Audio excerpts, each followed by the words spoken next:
So there are houses in America right now selling for less than a used iPhone. Not a down payment, not a deposit. The whole house. And before you start Googling, yes, it's real, it's happening, and no, it's not a deal. Because the thing nobody puts in the listing is that you'd be buying into a neighborhood built for twice as many people as actually live there, splitting the water bill and the pothole budget with a ghost town, while the city still charges you full price for a system it can no longer actually run. Number 1, Detroit.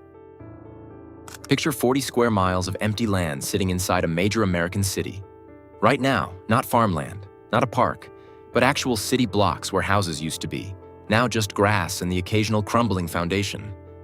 Detroit dropped from 1.8 million people in the 1950s to under 640,000 today, and the city grid never shrank with it.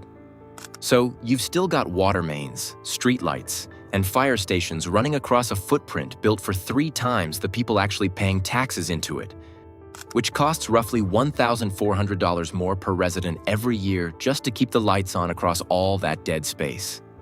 And you can buy a house there for less than $100 at tax auction.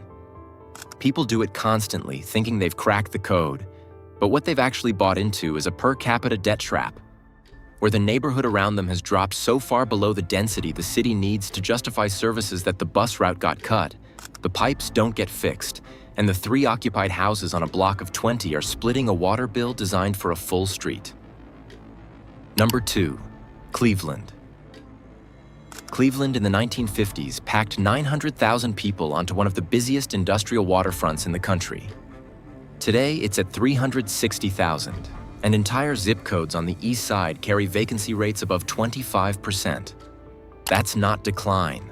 That's a neighborhood actively caving in on itself, where every house that empties out drags the next occupied one down in value.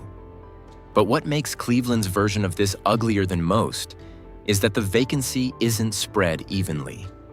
The West Side and University Circle got investment, new jobs, new residents. The East Side, which redlining had already carved into lower-income majority Black neighborhoods before the steel jobs even left, absorbed every single shock first. Number 3, St. Louis. St. Louis did something in 1876 that no other major American city did. It legally divorced itself from the surrounding county so it wouldn't have to share tax money with the suburbs. Seemed smart? It wasn't. When people started leaving for those suburbs in the 1950s and 1960s, St. Louis couldn't touch their tax dollars, couldn't annex them. The city went from 850,000 people down to under 300,000, while the metro area around it actually grew. Walk through North St. Louis today, and you'll find brick houses from the early 1900s with trees growing through the floors, whole neighborhoods above 30% vacancy, and Carr Square, which lost over 80% of its peak population. The suburbs have zero financial reason to reunify with a city that would instantly become their most expensive problem. Number 4, Baltimore. Baltimore has exactly 13,000 vacant homes sitting inside city limits right now. Not empty lots, not cleared land, actual structures, standing and rotting, some with people squatting inside them. That's enough empty houses to fill an entire suburb, scattered across blocks where real people are still trying to live normal lives. And the city knows where every single one of them is. Maps, databases, inspection records, the whole thing. Baltimore even launched a $50 million initiative in 2025 and a $3 billion 15-year plan to hit what they're calling functional zero vacancy. But Baltimore has been announcing plans to fix this for decades, and the number keeps climbing anyway. Number 5, Gary. Gary, Indiana wasn't just built around the steel industry. U.S. Steel literally designed and constructed the entire city in 1906. The streets, the houses, the schools, all of it around one assumption: the mill would always need workers. By the 1970s, that assumption was gone. Gary peaked at 178,000 people in 1960 and sits at around 65,000 today, trying to run police, fire, water, and roads for a population that's less than 40% of what the infrastructure was built for. Indiana had to step in multiple times and basically tell Gary how to manage its own budget.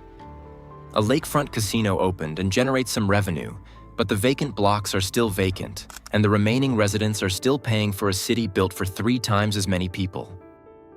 Number 6, Buffalo. Buffalo's story doesn't have a single villain you can point to. No one factory closed. No one industry packed up overnight. The city just bled out slowly, dropping from 580,000 people in 1950 to under 260,000 by 2010, while Erie County right next door actually grew. The people didn't leave the region, they left the city, because the federal highway system made suburban commuting cheap, and the mortgage interest deduction made buying a new suburban house the financially smart move. Those weren't accidents, they were policy choices that actively pulled people out. So Buffalo ended up running infrastructure built for 580,000 people on a tax base from less than half that, while the east side bled down to 2 or 3 occupied houses per block.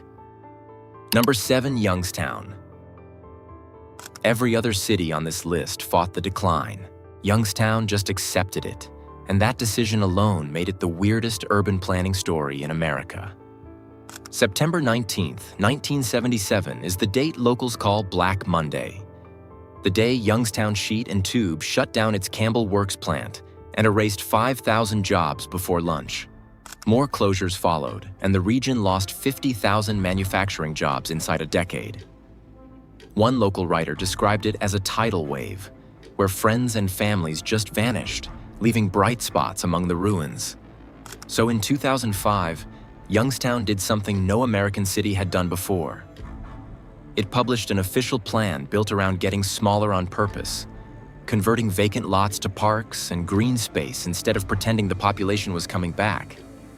And it sort of worked, for the city's budget anyway.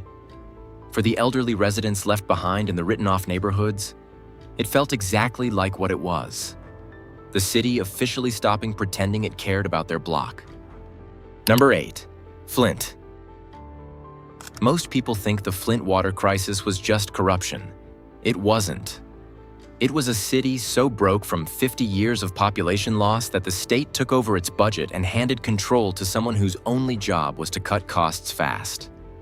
Flint dropped from 200,000 people in the 1960s to under 95,000 today. General Motors once employed over 80,000 people there.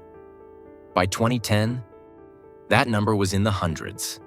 So the emergency manager switched the water source to the Flint River to save roughly $5 million a year, skipped the corrosion treatment, and the water ate through the lead pipes straight into people's taps.